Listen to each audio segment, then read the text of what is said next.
सभी साथियों को नमस्कार। मैं राहुल आपका HSC अपडेट से स्वागत करता हूँ। तो आज हमारी मीटिंग हुई थी। चेयरमैन अपने जो भोपाल सिंह खत्री जी हैं, अपने HSC के चेयरमैन, उनके साथ हमारी मीटिंग हुई थी, जिसमें OSD जवाहर यादव जी शामिल हुए थे और ये मीटिंग लगभग 1 घंटा चली हमारी। तो मीटिंग का निष्कर्ष कुछ खासा निकला नहीं है, लेकिन कई विवाद थे, उनके ऊपर हमने क्वेश्चन किए हैं। जो HSC भी खुद मान रहा है, सरकार मतलब कि सरकार के जो OSD साहब जी आए थे वो भी मान रहे हैं गलती हमसे हुई है। दूसरी बात ये बोल रहे हैं जो 4 टाइम्स का फॉर्मूला था वो पोस्ट की कैटेगरी का 4 टाइम्स था। हमने स्टूडेंट की बेहतरी के चक्कर में कि ज़्यादा स्टूडेंट बैठ जाएंगे तो इसलिए हमने ग्रुप का 4 टाइम्स कर दिया। मतलब ये कहीं ना कहीं पॉलिसी से अलग चल रहे हैं। तो इस चीज़ के ऊपर हमने पूछा कि आप 4 चौक 16,000 बैठने चाहिए थे कल रखवाली जो 57 ग्रुप था, लेकिन उसमें बिठा दिया आपने 37,000। तो आप 20,000 का बेनिफिट देख रहे हो, आप 3,57,000 को क्यों नहीं देख रहे? आज भी काफ़ी हमने भी इनके ऊपर आरोप लगाए हैं कि आप ये इतनी गलतियाँ करने लग रहे, आप इतनी खामियाँ करने लग रहे, आप जो 41 क्वेश्चन रिपीट करने लग रहे, तो जवाब नहीं देते। HSC की तरफ से हमें संतुष्ट जवाब नहीं मिले, बिल्कुल नहीं मिले। लेकिन वो यही बोल रहे हैं गलतियां तो हो सकती हैं, अगले वाले में सुधार लेंगे, ऐसे है वैसे है। तो सबसे पहले तो जो ये 4 गुना का ना, उन्होंने इसके ऊपर बोला है हम शुरू में क्वालिफाई करवाने की सोच रहे थे, फिर 15 गुना 10 गुना करते करते 4 गुना पे ले आए। मतलब 4 गुना पे ले आए, आप 1 ही गुना पे ले आते, जितनी पोस्ट आप उतने ही भर लेते। तो अब उन्होंने ये बोला, खुद मानने दो, पॉलिसी के अगेंस्ट गए, पोस्ट का 4 टाइम्स करना था, ग्रुप का कर दिया। ये बात खुद चेयरमैन साहब जी, जो इनके कमेटी के मेंबर्स थे वो, और जो हमारे OSD साहब जवाहर यादव जी थे, वो सब ये इस बात को मान रहे हैं कि हमने ग्रुप का 4 टाइम्स किया, वो पॉलिसी के विरुद्ध में था। तो पॉलिसी के विरुद्ध में जो चीजें हैं तो हम उसको कोर्ट में चैलेंज कर सकते हैं। बिल्कुल हम इसको कोर्ट में लेके जाएंगे, इस फॉर्मूले को कोर्ट में लेके जाएंगे। और सर हमने HSC को और जवाहर यादव जी को हमने 2 ही ऑप्शन दिए हैं, चाहे तो सबको मौका, ना फिर जो पॉलिसी में है वो चलेगा। पॉलिसी चेंज की तो आप क्वालिफाई करो, अगर पॉलिसी चेंज नहीं करनी तो जो शुरुआत में पॉलिसी थी आप वो रखो। उसके बाद एक एक्स सर्विसमैन का पॉइंट उठाया था हमने, जो कि काफ़ी वैलिड पॉइंट था। मेरे पास काफ़ी फ़ोन आ रहे थे, मैसेज आने लग रहे थे, भाई एक्स सर्विसमैन का ज़रूर उठाना। मैं उनका बिल्कुल उठाया है। तो इसमें एक पॉइंट लिखा है, H नंबर पॉइंट है, आप देख नहीं पा रहे होगे, अपनी CT की जो पॉलिसी आई थी उसमें है कि in all circumstances the benefit of reservation against the post reserved for ex serviceman shall be एडमिनिस्ट्रेबल eight the time of final selection list only. मतलब कि जो रिजर्वेशन का जो बेनिफिट है वो फाइनल सिलेक्शन लिस्ट के ऊपर मिलेगा, ना कि not at the time of prelims test, main test और इंटरव्यू। तो ये चीज़ हमने बिल्कुल उनको दिखाई। पहले तो उसके ऊपर वही टिप्पणी करने लगे, ऐसे है वैसे है, ये है वो है, मतलब मीन्स फाइनल टेस्ट है इसलिए हमने बुला लिया। मतलब फाइनल टेस्ट नहीं, फाइनल लिस्ट लिखा है इसमें। तो अगर आप फाइनल लिस्ट में बुला रहे ना तो फाइनल टेस्ट की बात मत करो। तो उस चीज़ के ऊपर वो बोल रहे हैं हाँ मानते हैं हमारी पॉलिसी में खामियां हैं, हम इसको अगली बार दुरुस्त करेंगे। तो ये बात HSC के चेयरमैन भोपाल सिंह खत्री जी मान रहे हैं, ये उनके कमेटी मेंबर्स भी मान रहे हैं, और काफ़ी गलतियाँ इन्होंने कर भी रखी है जो ये बोल भी रहे हैं। तो वो इस चीज़ पे यही कह रहे हैं हमने पॉलिसी बनाई, पॉलिसी में कुछ गलत किया तो आप कोर्ट में जाइए, हम कोर्ट को मानने के लिए बिल्कुल मानेंगे कोर्ट को। तो अब हमारे पास यही रह जाता है कि हम कोर्ट के थ्रू इस भर्ती को अच्छी तरीके से करवा सकते हैं। और इसमें एक उनका मेंबर था, उन्होंने ये बात भी कही थी हम इस भर्ती को तो निकलवा के रहेंगे। हमने ये बोला था अगर पॉलिसी के हिसाब से चलेगी तो भर्ती निकलेगी, वैसे हम ना निकल देंगे। तो अगर कोर्ट में जितने भी केसेस हैं ऐसे ही चलते रहेंगे, अगर हमें सुप्रीम कोर्ट में जाने की जरूरत पड़ी तो सुप्रीम कोर्ट में जाएंगे, और जब तक हमारी जीत नहीं हो जाती, जब तक हम चाहे तो इस पॉलिसी को अच्छी तरह से लागू करवाएंगे। जो इन्होंने गलत पॉलिसी बनाई है वो गलती पॉलिसी फॉलो करवाएंगे या हम क्वालिफाई करवाएंगे। बीच का ऐसा कोई भी ऐसा सिस्टम नहीं होने देंगे कि कोई बीच का रास्ता निकल जाए। ना हमें बीच का रास्ता पसंद है, ना हम निकलवाना चाहते। ग्रुप का 4 टाइम्स बिल्कुल नहीं होगा। 56 ग्रुप के ऊपर बात हुई, 56 ग्रुप में 41 क्वेश्चन रिपीट हुए, मतलब इसके ऊपर आपके पास क्या जवाब है? तो भोपाल सिंह खत्री जी थे, उन्होंने ये बोला है कि हम उन 41 क्वेश्चनों को, आप राहुल जी ये दिक्कत मत मानिए, हम उन 41 क्वेश्चन के बेस पे रिजल्ट नहीं निकालने वाले। उन्होंने मतलब एक हिंट दिया था, हम 59 क्वेश्चन के हिसाब से रिजल्ट निकाल लेंगे। तो अब उस चीज के ऊपर भी स्टूडेंट केस में जाएंगे और ये केस आपका हो रखा है, आप इसमें 100% जीतने वाले हो।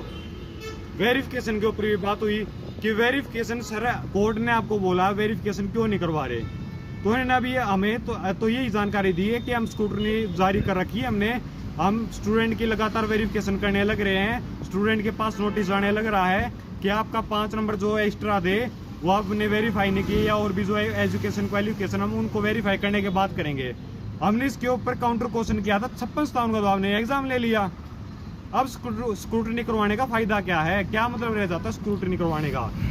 तो भाई काफी बेस्ट चली, हमने अपने विचार रखे। हम इस बात को बिल्कुल नहीं बोल रहे कि HSC के चेयरमैन या वो जवाहर यादव जी या हमारे माननीय मुख्यमंत्री खट्टर साहब जी हैं कि वो कोई पैसा लेते हैं भर्ती को करवाने को, बिल्कुल नहीं लेते, पैसा कोई नहीं चलता इस सरकार में। लेकिन हम ये बात मानते हैं, वो भी मानते इस बात को कि पॉलिसी में कुछ गलतियां हुई हैं। उन्होंने बोला हमको कि अगले CET में आप जो सुझाव दोगे हम उसको मानेंगे, बिल्कुल मानेंगे, लेकिन हम नहीं चाहते कि अगले CET में ऐसा कुछ हो, हम चाहते इसी CET में हो। अगर इस CET में 33,000 भर्ती है तो इसी CET में होना चाहिए।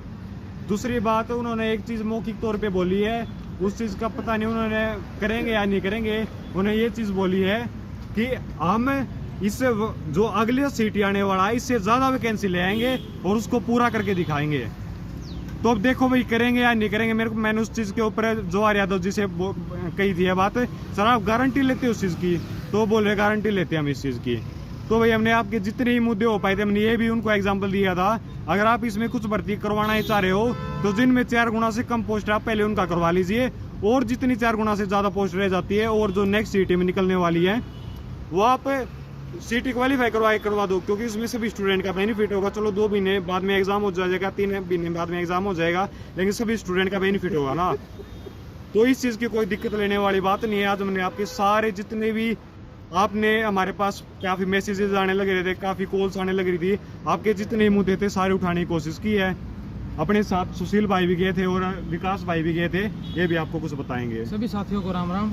सबसे पहले तो आपको ये कहना चाहूँगा कि मीटिंग में लगभग जो हमें रिजल्ट मिलना था वो हमें लगभग तो मिला है। बाकी उन्होंने सबसे मेन बात है कि उन्होंने पॉलिसी को गलत एक्सेप्ट किया है कि हमसे गलती हुई है, क्योंकि पहले पॉलिसी में लिखा था कि हम पोस्ट में कैटेगरी का 4 गुना बुलाएंगे और अब बुला रहे हैं ग्रुप का 4 गुना। तो ये पॉलिसी के विरोध में हो गया। और राहुल भाई कह रहे हैं कि इन्होंने एक्स सर्विसमैन का भी मुद्दा उठाया है, तो ये भी चीज़ गलत है। उन्होंने एक्सेप्ट किया कि हमसे गलती होगी। और सबसे बड़ी बात ये उन्होंने कही कि जो कोर्ट कहेगा ना हम वही करेंगे, या अगर कोर्ट क्वालिफाई का तो हम क्वालिफाई करेंगे, और हम अगर पोस्ट में कैटेगरी का 4 गुना कहें तो हम वही करेंगे। और जो ये सोच रहे हैं ना कि 65 वालों का नाम आ गया, ये हो गया। अगर उन्होंने ये कहा है कि अगर आप ये चाहते हो ना कि हम पॉलिसी के तहत चले, तो भाई जो 65 वाले नंबर है ना वो सारे बाहर हो जाएंगे। जो राहुल भाई ने पहले कट ऑफ बताई थी, फिर वही कट ऑफ लगेगी जो 72-73 नंबर वाली थी, ठीक है। उन्होंने कहा है कि अगर आप इस भर्ती को जितना उठा के रखोगे ना तो उतने बच्चों का नुकसान होगा। उन्होंने ये बात साफ साफ कही है कि हम, अगर आप चाहोगे ना तो पोस्ट में कैटेगरी का 4 गुना बुला लेंगे, तो इस प्रकार से बच्चों का ज़्यादा नुकसान होगा, कम बच्चे बैठेंगे। बाकी चेयरमैन साहब ने ठीक रिस्पॉन्स दिया, ऐसी बात नहीं है। बट उन्होंने कहा कि हम ट्रांसपेरेंसी करते हैं, ये करते हैं, बट उन्होंने अच्छे से जवाब नहीं दिया हमारी बातों का। बाकी धन्यवाद। बाकी विकास बोरा भाई साहब बताएंगे, हम हमारे साथ ही थे। भाई मैं तो क्या बताऊँ, सारी चीज़ इन दोनों ने बताई थी, मेरा बताने लायक तो कि मैं बचाए को नहीं। बाकी नू है भाई, इस गवर्नमेंट में मने 1% भी नहीं लगता कि रुपया चल रहा है। बहुत रेयर चांस है कि इस गवर्नमेंट में जो वो रुपया चल रहा है। ये चीज़ उनकी बातों से साफ पता चल रही थी। भोपाल सिंह खत्री जी है, वो जो रोड में हो रहे थे, ये सच्चाई है कि उनने 2-3 एग्जाम्पल दिए जो कहीं ना कहीं इमोशनल ब्लैकमेलिंग के हैं। सच है झूठ है हमने नहीं पता इस चीज़ का, बट वो एग्जाम्पल थे 2 से 3। अब इस चीज़ का हम तो वेरीफाई तो हम कैसे करें भाई, हम कैसे कर सकते हैं। विडो बहन का एग्जाम्पल था, 1-2 और एग्जाम्पल जवाहर यादव जी ने दिए थे। पर बात ये है कि आगे जो वैकेंसी आने वाली है 2023 के अंदर, बहुत ज़्यादा अमाउंट में वैकेंसी है, बहुत ज़्यादा नंबर में वैकेंसी है। तो आप पढ़ते रहो ध्यान से, मतलब। और ये जो भर्ती है इस चीज़ खातर तो कुछ चैलेंज भी हुए हैं जो आपने पहले बता दिए कि 4 गुना 10 गुना जो पॉलिसी है वो सबसे ज़्यादा चैलेंजेबल पॉलिसी है, जो बता भी दी आपका आगे। और इसके अलावा 1-2 मेंबर थे, उन्होंने सीधे तौर पे चैलेंज दिया क्या कि आप देखते रह जाओगे और हम ये भर्ती आपके हाथों से छीन के ले जाएंगे। कहीं ना कहीं हमारे मुंह पे अगर ये ऐसा हो गया तो एक बहुत बड़ा तमाचा है, जो बिल्कुल भी एक्सेप्टेबल नहीं है कि इतनी सारी कमियां होने के बावजूद में भी अगर वो भर्ती निकाल के ले जाएं तो एक बहुत निंदनीय काम है, ये बहुत निंदनीय कार्य है। तो ये कहने का मतलब ये है कि हाई कोर्ट से उम्मीद लगाओ कि जो फैसला वो हमारे पक्ष में हो। अगर बाई चांस नहीं भी होता तो ऑब्वियस सी बात है सुप्रीम कोर्ट में तो देखो जाने वाले हैं हम, इसमें कोई दो राय नहीं है, ठीक है। और इसके अलावा कुछ और भी बातें हैं, कुछ सुझाव दिए गए कि आगे जो है वो हम क्या इसमें अमेंडमेंट कर सकते हैं, इसमें क्या हम सुझाव दे सकते हैं, वो सुझाव दिए गए। इसमें सुझाव इन्होंने साफ तौर पर मना कर दिया कि इसमें जो भी आप सुझाव दे रहे हो वो अनएक्सेप्टेबल है, यानी कि उसको हम एक्सेप्ट नहीं करते किसी भी तौर पे। आगे के लिए आप जो है वो आप लिख दो, वो हम एक्सेप्ट कर लेंगे। तो कुछ दिए गए जैसे कमेटी बनाई जाए जो बच्चों की बात सुने। इसके अलावा भी जो यूट्यूब पे जो आप बताते हो कि ये पहले ही आप जो इंटरव्यू देते हो ये न दिए जाएँ, सब कुछ जो है वो HSSC की वेबसाइट पे जो पब्लिश किया जाए, जो सब काम जो मतलब एक एजेंसी की जो सीक्रेसी होती है वो सीक्रेसी को कोई भी यूट्यूबर को रिलीज़ न की जाए, ताकि बच्चों के हित के लिए जो कार्य है वो हो सके।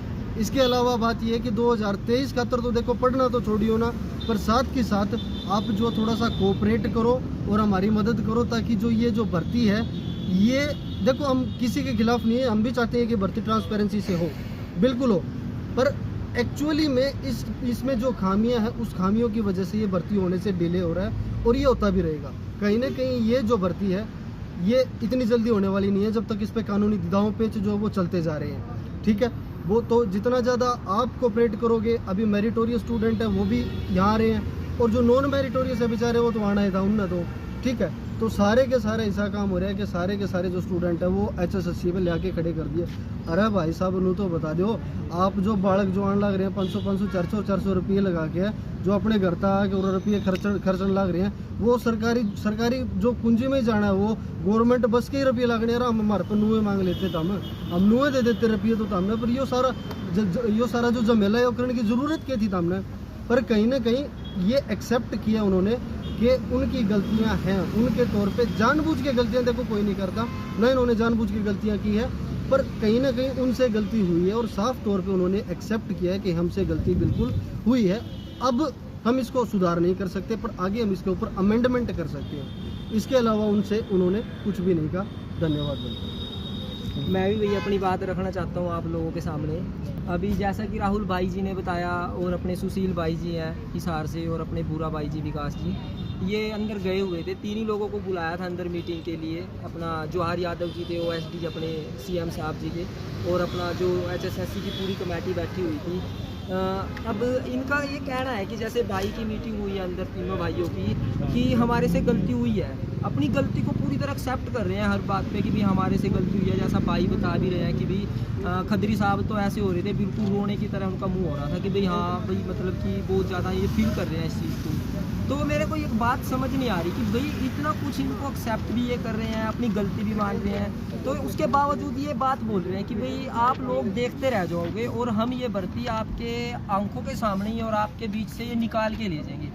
तो ये चीज़ है कि भाई इतने कुछ होते हुए भी इतने कॉन्फिडेंस से ये कैसे बोल पा रहे हैं कि भाई हाँ हम ये भर्ती निकाल के ले जाएंगे। तो मेरा तो आप लोगों से बस यही निवेदन है कि भाई अगर आप लोग ज़्यादा से ज़्यादा कोऑपरेट करोगे, अब आगे फंड के लिए अपना कुछ कोऑपरेट करोगे, आगे निकल के आओगे हमारे की तरह लड़ाई में बीच में, तो ये ऐसा नहीं हो पाएगा कि भाई ये भर्ती निकाल के ले जाएंगे। अगर ये भर्ती निकाल के ले गए ना तो ये हमारे सबके मुँह पे तमाचा है एक तरह से इनकी इस तरह से इमोशन होने से, गलतियां मानने से और उसके बावजूद ये कहने से कि भी हम भर्ती निकाल ले जाएंगे।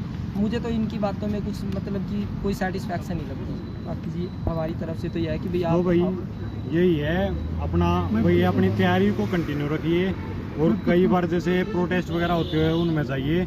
और हमारे साथ एक PWD के कैंडिडेट जुड़े हो, वो आपको कुछ बातें बताएंगे अपनी। अच्छा, मेरा नाम रोहतास कुशांगर, मैं PWD हूँ, मैं जनरल कैटेगरी से हूँ। और उन्होंने जो डिस्क्रिप्शन कर रखी है PWD कैंडिडेट्स के साथ, उसमें BH के साथ 38% पर बुला रखा है, HS को 38 पर और OH को 54 बुला रखा है। 56 ग्रुप के लिए बोल रहा हूँ मैं। दोनों डिस्क्रिप्शन करके 57 में भी सेम ऐसे डिस्क्रिप्शन करके जिसमें उन्होंने BH को बुला रखा 44 पर, HS को 38 पर, OH को 60 पर। और BD को 51 पर। जो इनके डिस्क्रिप्शन है सेम इसी टाइप से इन्होंने सभी डिस्क्रिप्शन करके इन डिस्क्रिप्शन के लिए मैं बोल रहा हूँ कि HSC से और चेयरमैन स्टाफ मेंबर सभी से रिक्वेस्ट करता हूँ कि इनके अपनी डिस्क्रिप्शन से दूर करें और इक्वलिटी का राइट्स सभी को प्रोवाइड करें। धन्यवाद, थैंक यू। कर दो काम, चलो। तो भाई कोई तो दिक्कत लेने वाली बात नहीं है। और हमारा जब तक है ये भर्ती कंप्लीट, जब तक ये क्वालिफाई के साथ कंप्लीट नहीं हो जाती ना, जब तक हम इस भर्ती को नहीं होने देंगे। अगर ये ऐसी गलत पॉलिसियाँ लाएंगे ना तो हम क्वालिफाई बिल्कुल करवा के रहेंगे। हमें चेतावनी दी गई थी कि हम इस भर्ती को निकलवा ले जाएंगे, लेकिन हमने भी उनको काउंटर में जवाब दिया था हम भी इस भर्ती को होने नहीं देंगे जब तक ये फेयर तरीके से नहीं हो जाएगी, जब तक ये ट्रांसपेरेंसी तरीके से नहीं हो जाएगी। अगर आपका 4 गुना का फॉर्मूला भी एक्सेप्ट करते हो ना तो अपने पॉलिसी वाला करो और कोई नहीं। वो डॉक्यूमेंट वेरिफिकेशन हो सभी स्टूडेंट के एग्जाम से पहले, ताकि कोई स्टूडेंट अब ये फ्रॉड को तो बाद में पकड़ लेंगे, मान लो 100-200 फ्रॉड स्टूडेंट निकल गए, लेकिन उनकी जगह जो स्टूडेंट बैठना चाहिए उसका राइट कैसे सिक्योर करेंगे? वो उसकी तो गलती नहीं थी, उसको तो आप सजा दे दोगे जो फ्रॉड था, लेकिन जो उनकी जगह बैठना चाहिए तो उसका कैसे राइट सिक्योर कर दोगे? और इसमें हमें कोर्ट में भी जीत मिली है और कोर्ट की लड़ाई हम आखिर तक लड़ते रहेंगे। और जब तक ये फेयर तरीके से नहीं हो जाएगी, जब तक ये ऐसा ही चलता रहेगा। तो भाई सभी का धन्यवाद। वीडियो काफ़ी बड़ी हो गई है।